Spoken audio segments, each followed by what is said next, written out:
So hello traders paradise family. This is young trader Viraj जो हमारे साथ ज्वाइन हुए, my childhood friend.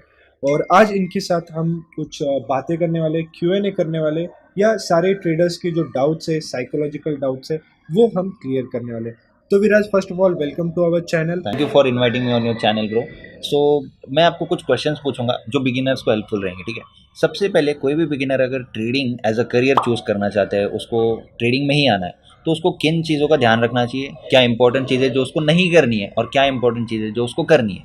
Okay, so first of all मुझे लगता है देर इज़ अ प्रोसेस। हर चीज़ का एक प्रोसेस होता है। जब आप कोई फील्ड चूज करते हो लाइफ में, ठीक है, मान लो एक इंजीनियर, ठीक है, अगर इंजीनियर देखा जाएगा तो उसको बचपन से पढ़ाई शुरू करनी पड़ती है, फर्स्ट स्टैंडर्ड से 10th स्टैंडर्ड तक, ताकि उसे अच्छा कॉलेज मिल सके। फिर 11th 12th में उसे अच्छा कॉलेज मिलता है, तो वो अच्छा मार्क्स लेता है वहाँ पे, ताकि उसे डिग्री के लिए अच्छा कॉलेज मिले। फिर डिग्री मिलने के बाद वो फिर पोस्ट ग्रेजुएशन के लिए लेते हैं, ताकि और अच्छे पैकेजेस मिले।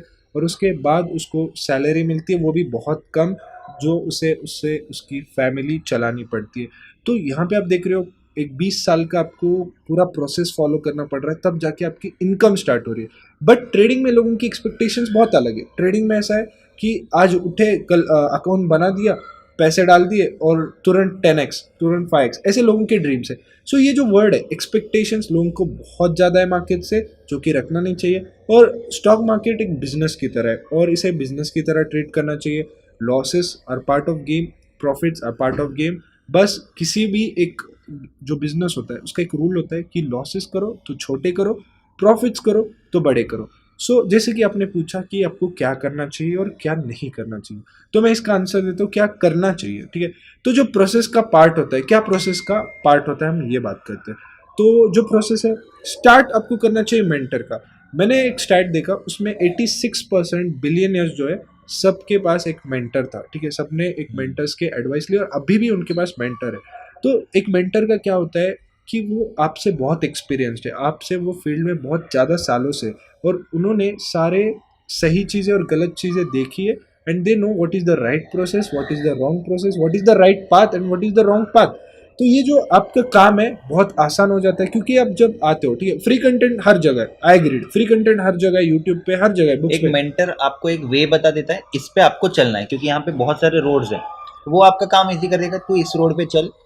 बाकी जो डिसिप्लिन एफर्ट्स है, जो इमोशंस कंट्रोल है, सेल्फ साइकोलॉजी है, डिसिप्लिन है, ये सब उसको देखना है। लेकिन जो सही रास्ता है वो भी इंपॉर्टेंट है ट्रेडिंग में, क्योंकि गलत रास्ते पे चलते रहोगे वो रास्ता आपको कहीं लेके ही नहीं जाएगा। Exactly exactly. जैसे आपने बोला यूट्यूब पे हर जगह, मतलब नॉलेज हर जगह है, लेकिन रास्ता कौन सा सही है, आपका डेस्टिनेशन कौन सी सही जगह जा रहे हैं, क्योंकि आपको ये नहीं पता जो इन्फॉर्मेशन आगे वाला प्रोवाइड कर रहा है, whether it's right, whether it's wrong, whether it's suitable for you. तो आपको हमेशा एक प्रोसेस फॉलो करना चाहिए, एक मेंटर को फाइंड करना चाहिए, वो आपको गाइड करेगा। फिर उसके बाद आपको it's all up to you, आपकी स्किल, आपकी साइकोलॉजी, कि आप कैसे ट्रीट करते हो मार्केट्स को, क्या आप में ग्रीड है, आपके इमोशंस, आपके फियर, ये स्मॉल स्मॉल चीज़ें ओवर द इयर्स एक्सपीरियंस के साथ आती जाएगी। अब मैं आपको आंसर करूंगा क्या नहीं करना चाहिए, ठीक है। क्या नहीं करना चाहिए, तो मैं इसका आंसर दूंगा आपको कि आपको सबसे पहले किसी के ऊपर डिपेंड नहीं होना, लाइक टेलीग्राम चैनल्स पे सिग्नल्स लेना, किसी का पेड सिग्नल्स लेना, ये सबसे गलत बात है। क्योंकि आप कभी सिग्नल्स लेके ट्रेड नहीं कर सकते, आप किसी की ट्रेड्स कॉपी करके ट्रेड नहीं कर सकते, क्योंकि बहुत लोग देते हैं ऑप्शंस में ट्रेडिंग, ठीक है, ऑप्शंस में सिग्नल देते हैं। मुझे ये नहीं समझता, ऑप्शंस इतना वॉलेटाइल होता है, इतना फास्ट मूवमेंट होता है। कोई अगर सिग्नल जनरेट करता है, वो सोचता है, उसको मार्केट देखता है, वो सोचता है, वो उसे टाइप करता है, वो सेंड करता है, सेंड करने के बाद रिसीवर को रिसीव होता है, फिर वो देखता है और डिले आता है उसमें, फिर उसके बाद वो अपने पोर्टल पे डालता है, वैल्यूज डालता है, नंबर्स डालता है, उसके बाद वो एग्जीक्यूट करता है। ये जो गैप है, ये 1-2 मिनट का गैप आ जाता है, ठीक है। और उसके बाद वो ट्रेड में एंटर होने के बाद जो साइकोलॉजी है, आपको क्या इसे होल्ड करना चाहिए, ट्रेल करना चाहिए, एग्जिट करना चाहिए एंट्री के आसपास, ये साइकोलॉजी आपको एक्सपीरियंस ही बता सकती है। और सिग्नल वाला या तो ऐसे या तो टारगेट। और मैंने बहुत देखा कि स्टॉप लॉस जो है काफ़ी बड़े देते हैं, जो कभी हिट ही नहीं होगा। तो इस पे मुझे बहुत गलत चीज़ें लगती, जो एक ट्रेडर को नहीं करना चाहिए।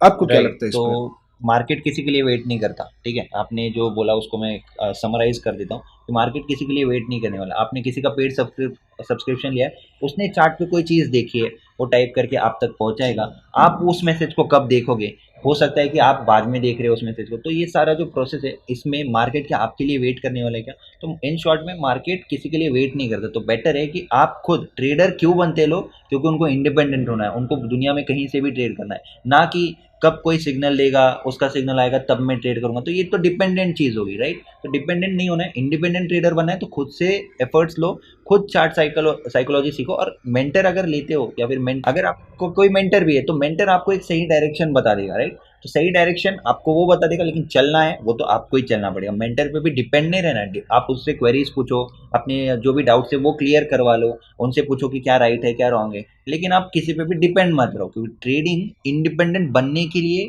एक प्रोफेशन है, राइट? आप इसमें भी अगर डिपेंडेंसी ला दोगे, सिग्नल्स ले लेता हूँ, किसी के कोर्सेज लूंगा तो मैं दूसरे दिन से प्रॉफिटेबल हो जाऊंगा, तो ऐसा भी नहीं होता। एंड में आपके ही एफर्ट्स आपको टॉप पे ले जाता है।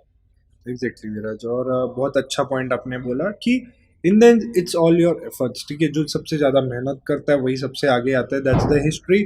और कहीं भी हम देखते हैं तो यही प्रोसेस सब लोग फॉलो करते हैं। राइट। तो अभी एंड में, अगर हम एंड करने से पहले पूछे, तो आप अगर कुछ बता सके कि क्या जो भी बिगिनर्स है उनको सबसे इम्पोर्टेंट ट्रेडिंग में क्या है, मोस्ट इम्पोर्टेंट थिंग कि ओके, स्टार्ट करें, जस्ट स्टार्ट करें तो कहाँ पे फोकस होना चाहिए उनको? Okay, so nice question. तो इसका मैं आंसर दूंगा कि कहाँ से स्टार्ट करना चाहिए। और देखो, सबसे इंपॉर्टेंट लोगों को लगता है टेक्निकल एनालिसिस है, मतलब जो भी मार्केट में आता है स्टार्ट करता है टेक्निकल एनालिसिस ही सीखता है सबसे पहले, राइट? उसे लगता है technical analysis like knowing a rocket science, ठीक है? ये कैंडल्स देखा, ये लाइंस, ये रेजिस्टेंस सपोर्ट, मतलब उसको बहुत पैटर्न्स देखा तो उसे लगता है कि ये चीज़ किसी को नहीं आता। बट थिंग इज, कोई भी जो चार्ट पैटर्न है या टेक्निकल एनालिसिस है, लोगों को ज़्यादा से ज़्यादा 1 महीना लगता है सारे इंडिकेटर्स, सारे चार्ट पैटर्न, सब कुछ प्राइस एक्शन समझने के लिए। लेकिन फिर भी अगर आप स्टैट्स देखोगे, 95% ऑफ ट्रेडर्स लूज मनी। तो it's not about technical analysis, but it's all about psychology. जो हम ट्रेडिंग में बार बार बोलते हैं, 80% साइकोलॉजी होता है, ठीक है? 80% साइकोलॉजी होता है। तो ये साइकोलॉजी क्या है? इट्स एक्सपीरियंस, इट्स नोइंग कि किसी लेवल पे मार्केट आता है तो आपको वहां से बाय करना है या सेल करना है, या आपको क्या सही लगता है वहां पे, ये आपको आता है टाइम के साथ। तो आपको ये समझना चाहिए, it will take time to gain that experience. तो इसमें लोग गलती क्या करते हैं, ठीक है? अब उन्हें एक्सपीरियंस नहीं है, उन्हें बस टेक्निकल एनालिसिस पता है, उन्हें बस मार्केट का 20% पता है, टेक्निकल एनालिसिस 20%। तो राइट प्रोसेस क्या होगी? तो आपको राइट प्रोसेस होगी कि आपको स्टार्ट स्लो करना है, विदाउट लेवरेज लेके करना है, मतलब आप मार्जिन कम लेकर करना है। जैसे कि एग्जांपल, आप इक्विटी से स्टार्ट कर सकते हो, डिलीवरी से स्टार्ट कर सकते हो वहाँ पे, क्योंकि आप इवेंचुअली क्वांटिटी कम ही आ जाएगी आपके पास, क्योंकि वहाँ पे फुल मार्जिन पे करना पड़ता है। फिर वहाँ पे जब आपको मार्केट का आइडिया आएगा, मार्केट कैसे वर्क करता है, आपके लॉसेस कैसे हो सकते हैं, प्रॉफिट्स कितना हो सकता है, जब आपके एक्सपेक्टेशंस मार्केट से एक राइट सेट हो जाएंगे, फिर उसके बाद धीरे धीरे आप एक after 6 months, after being profitable, आप ऑप्शंस में जा सकते हो। वो भी ऑप्शंस के बारे में पूरा सीखिए, because option is not just up and down. Options में ऑप्शन ग्रीक्स होता है, स्ट्राइक प्राइस सिलेक्शन होता है, तो समथिंग थीटा डी के, जब अगर आप बाय भी करते हो लेकिन एक्सपायरी तक वो कॉन्ट्रैक्ट खत्म होने के पहले वो क्रॉस नहीं करता, तो your price is going to be zero, आपका पूरा लॉस हो सकता है। And you won't believe, option selling में you can have unlimited losses अगर आप स्टॉप लॉस नहीं लगाते हो। एक ही दिन में आप अनलिमिटेड लॉसेस, आपका अकाउंट ब्लो कर सकते हो। वेदर इट्स ऑप्शन बाइंग में भी आपका अगर अगेंस्ट चला जाता है, बहुत रिस्की हो जाता है। सो ऑप्शन ट्रेडिंग अगर करना है तो एक्सपीरियंस काफी लगता है। तो एक बिगिनर को मुझे यही बोलना है कि ऑप्शंस में जंप नहीं करना चाहिए आते से। राइट। तो एक्सपीरियंस से रिलेटेड मैं कोई चीज़ बोलूँगा, आप लोग आज 300 दिन की बैक टेस्टिंग ज़रूर कर सकते हो, लेकिन वो 300 दिन का लाइव एक्सपीरियंस 300 दिन में ही आएगा, राइट? तो एक्सपीरियंस इसको बोलते हैं, ठीक है? आप अगर सोचोगे कि मैं आज क्या करता हूँ, 10 साल का बैंक निफ्टी स्टडी कर लेता हूँ, आप 12 घंटे बैठते हो, आपने हर दिन का बैंक निफ्टी का चार्ट स्टडी करिए, लेकिन जो हर दिन जिसने उस लाइव मार्केट को फील किया है, उसमें ट्रेड किया है, उसको ऑब्जर्व किया है, उसका एक्सपीरियंस को आप बीट नहीं कर सकते। कब बीट कर सकते हो? एक्चुअल में जब आप उस 300 दिन का एक्सपीरियंस लोगे, उसको फील करोगे, उसको लाइव मार्केट में ऑब्जर्व करोगे, ट्रेड करोगे, that is your real experience, ठीक है? तो रियल एक्सपीरियंस पे फोकस करो, ना कि एक दिन में मैं स्ट्रैटेजी सीख लेता हूँ, एक दिन में सब चार्ट स्टडी कर लेता हूँ और कल से मैं ट्रेडर बन गया, तो ऐसा नहीं होता है, ठीक है? सो thank you so much Abhay for this wonderful conversation, and आपसे मिलके भी बहुत अच्छा लगा और आपसे बात करके भी बहुत अच्छा लगा। तो क्या बोलना चाहोगे एंड में? So thank you Viraj, first of all to coming on our channel. And first of all मैं आपको बता दूं कि हम यहाँ पे आए हैं वैकेशन पे, राइट? तो ट्रेडिंग का बेस्ट थिंग है कि हम यहाँ पे बैठ के ऑप्शंस में ट्रेड कर रहे हैं, राइट? ऑप्शंस में ट्रेड करें, not Indian markets but crypto markets. तो आपको ये फ्लेक्सिबिलिटी देता है कि आप वैकेशन में भी आपका जो इनकम है वो रुकता नहीं है. So that is how trading is. और इसमें इतनी पावर है, but you have to just follow the right process. और विराज, चैनल में आने के लिए शुक्रिया गाइस. मैं इनको टैग कर देता हूँ, और आप जानते ही होंगे बहुत लोग, यंग ट्रेडर विराज इनका चैनल का नेम है. तो इनके वीडियोस देखो, काफ़ी ये साइकोलॉजी पे फोकस करते हैं रादर देन टेक्निकल. एंड आपका जो way of looking at markets है वो कम्प्लीटली चेंज हो जाएगा. So do check out his channel. And we are signing off. मिलते हैं मंडे को लाइव के साथ. Thank you guys. Thank you.